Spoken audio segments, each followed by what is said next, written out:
I just released one of the best apps for musicians, and this is going to transform your practice. If you want to improve your practice routine, learn songs better and easier, stick around until the end of this video. I'm going to break it down for you. Okay, so this app is called iRepertoire, and we're going to dive right in. So you can get the app now in the link in the description. It's actually 50% off for today only. So the first section here, there's 3 sections to iRepertoire. The first section is playlists. And this is where you can create playlists of your songs. And you see here that I have a few different playlists, my jazz songs, songs for different singers I play with, different gigs, disco gig we have coming up, and some regular gigs. Within each of these playlists, the idea is that you create the songs for that list that you want to practice. Now this is different from something like, say, iRepertoire, which might be used on a gig. iRepertoire is not something that you would use instead of iRepertoire. It works with iRepertoire, and it's not necessarily something I would recommend for using on the gig. Instead of using on a gig, my recommendation is you'll use iRepertoire to actually learn the songs so you don't need it on the gig. Anyways, let's go into, say, jazz songs. And so you'll see here all the songs I have in my jazz repertoire, let's say. And you have a bunch of different information for each of these songs. We have the difficulty, which you can set. You have how many times you practice the song. You have the total practice time, the last time you practiced it. And we have a little experience bar here for how much you've leveled up the tune. You can also search in the search bar to see what songs you have, by artist or name, and go through it that way. If we dive in further, we can say select A Night in Tunisia, and we'll see that same advanced info on the song, and then notes for the song. We can add a bunch of notes, and then lyrics if we want to add lyrics. All right, so going back through that. Now, what if we want to make a new playlist, right? You don't have this all set up, you just get the app. So at the plus button, back in the playlist, you can hit the plus, and you can import a playlist or add your own. So say I import a playlist. There's actually options here for importing an iReal playlist, someone else's iRepertoire playlist, and also from Fourscore. So this is meant not just for jazz musicians, but musicians of all levels, instruments, genres. So say I'm making a playlist. Let me make a playlist, and let's just call this New Tunes. Save. So I go down to my new tunes, and you'll see, okay, new tunes is empty. Now I have a choice in adding a song, and the iRepertoire app actually comes standard with jazz standards and rock and pop standards. So let's say this is a gig of jazz standards. I can hit this choose from jazz standards, and then I have a bunch of different options here that I can add to my playlist, my set list. So say I'm picking all these songs that I'm going to be playing and practicing. I can multi-select. You can search again within here, add songs. Now I have all these songs within my new tunes playlist. Okay, so what's the point of the playlist? Why do we create these playlists? Well, it helps you organize the repertoire you might need for different gigs, for different situations, right? So I have my jazz gigs, some wedding type gigs, some corporate gigs, the 70s funk disco gig, my solo guitar stuff, all kinds of different situations that I might want to practice for. When you have your playlist set up, then you can go to this second tab called practice. And this is where iRepertoire really takes off. So you see here, we have a practice streak. So it gives you some information about how many days in a row you've practiced. A new thing I literally just added yesterday as an update to this app, I'm updating it frequently, is daily practice goal. So you can set your daily practice goal with different experience that you might want to, how much you might want to be able to practice every day, and it'll let you know how close you are to achieving that. And then this right here. All right, we have select playlist and practice mode. It defaults to your first playlist, and the practice mode is suggested. And what I did with this is I put in a spaced repetition algorithm, which uses a few different aspects of the songs you've practiced to determine what is the next best song to practice. And the whole point of this is I wanted to be able to keep repertoire fresh from all these different gigs I'm doing. But sometimes I would just forget about a tune that is one I should have been practicing. Maybe it had a hard guitar solo that I had to be able to play, or it's just a song I forgot about that then gets called on the gig. And so I wanted something that would remind me and bring up the songs that I need to practice, the ones that are like not as fresh, so that all my repertoire stays fresh. So that's what suggested does. It's bringing up and suggesting the tune that it's saying, hey, you need to practice this song at this time. And so it's recommending Have You Met Miss Jones? And the way you would do it, you would just start your practice. You could use whatever other resources you want at this time. I could go to iRepertoire on my phone, use a backing track. I could, read it from music, learn it from the recording. All kinds of options are open to you. This doesn't have any backing tracks with it. It's meant to be used with any of these other resources. So I'm practicing the tune and I stop practice. Cool. You'll see that then the next song is suggested for me to practice, Mr. PC. Now maybe you just want to practice a specific song in your playlist. You can also switch to the open practice mode and then choose any song from within that playlist. So say I don't want to practice Mr. PC, I want to practice Solar. And then you can practice Solar, start your practice there.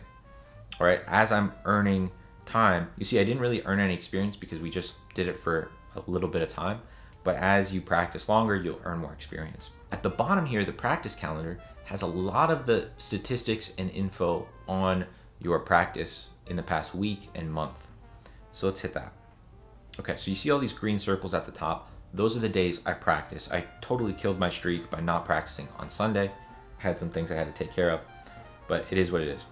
You'll also see that on August 2nd, there's a little yellow dot next to Friday, and that shows me that I have a practice note. This one, I actually didn't sound like trash today. You see that we also have total practice time and the specific practice sessions, which song I practiced for how long, and then you have an option to delete the session or edit it, just like in a workout tracker. In case the timing gets off, you have to delete the session because it was tracking wrong, or you need to edit because it didn't actually calculate correctly. So underneath all of that, you see your monthly statistics for how many days you practice, songs you practice time, average daily practice, longest streak, and most practice song, and a little chart just so you can kind of get a glance like which days are your most practice throughout the week and sort of your peak practice and lowest practice days. So that's the practice calendar. You can go back and forth through that. This is mostly where you might be using the app in actually practicing. And then the third tab is something that I actually wasn't going to add, but in getting feedback from people at Jazz Memes, they were really asking for some sort of metronome. And I didn't want to do it because I didn't really think of how I could improve on the metronome or what I would use. Why wouldn't you just use another metronome app that you already have downloaded at this point? There's been so many great metronome apps. But there's a few things as I was thinking about it that I was missing from the metronome apps I was using and that I just thought would be cool to add in. So I decided I would add one in. And so we have a kind of the same sort of gradient theme going on here. This first button lets you select the different sounds. So we have clicks, blocks, beeps, and hi-hats, right? So the click, we got a block, we got beep, and then the hi-hat. And you can set the BPM. One of the things here that I thought was really important is you can set the BPM as low as 1 and all the way up to 400.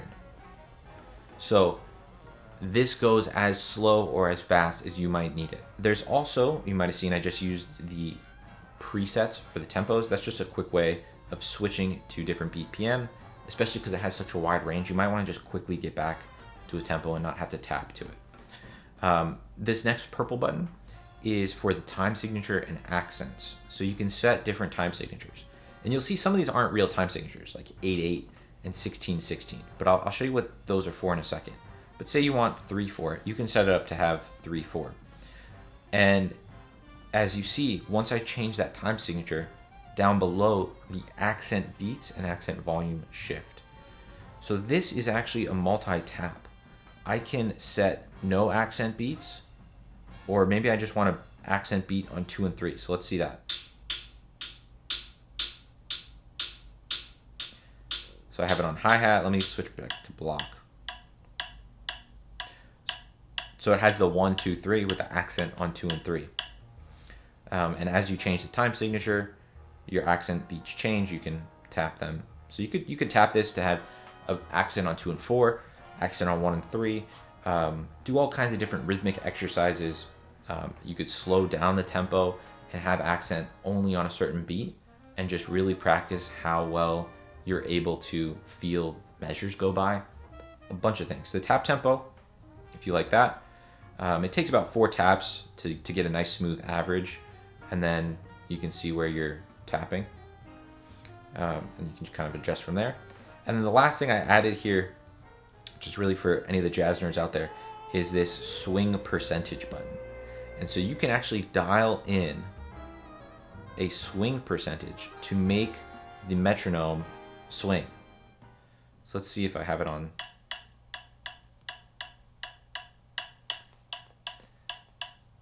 So it has a little bit of a swing to it. And you can adjust that all the way from 50%, which is basically no swing, up to 80%. You can toggle that on and off. The last thing I forgot to show you with the playlist is all of these playlists, if you swipe over, you can edit the name, duplicate a playlist, delete it. And if you go into that, you can do basically a similar thing. You can move a song to a different playlist so you don't lose any of your practice information. You could edit the song name in case the name or the artist is off, and delete it as well. So you have all those options just by swiping to the left. So there are 3 big reasons, 3 big benefits to using this app. And this is not just me saying this, this is also from the 5-star ratings and reviews we've gotten, a bunch of testimonials at this point, even though it's only a week old. The app even hit number 19 on top paid music apps. Maybe we can get it higher today if you guys decide to grab it, that'd be great. So the third benefit, let's start at the third one and we'll work our way up to the first most important benefit. The third benefit is that it actually makes your practice easier. And what I mean by that is because you have a place to organize your different tunes, it makes it easier to just get practicing. You don't have to wonder about what tune you're gonna practice and what you're gonna do if you only have 5 minutes. I'll give you an example. The other day, my girlfriend was making dinner and I had basically 5 minutes in between that being ready. And I was like, you know what, I'm gonna quick pull up iRepertoire, and it said A Night in Tunisia. And I was just practicing a little bass line and melody for A Night in Tunisia for 5 minutes. That is time I wouldn't have spent reviewing that tune, definitely, because it would have taken me 5 minutes to even realize I needed to practice that tune. So you can use it to keep everything in your practice organized. Some users even make playlists that have scales or exercises instead of songs, and then they select that playlist and practice their scales and exercise that way. So there's a bunch of different ways you can be flexible with this app to practice what you want to practice. The second most important benefit here is you will actually practice better. You actually become a better musician using this app. I'll give you an example. So we have this weekly gig down here in Miami at this place called Sexy Fish, and we've been playing some of the same tunes for a while. Every single Wednesday we're playing there, and a lot of the tunes are the same ones. But because we use our iPad with different singers, a lot of the songs I don't actually end up learning, like actually knowing. And I realized that the other day, because the iPad's there and I'm looking at this in iRepertoire, I'm sure this has happened to you too.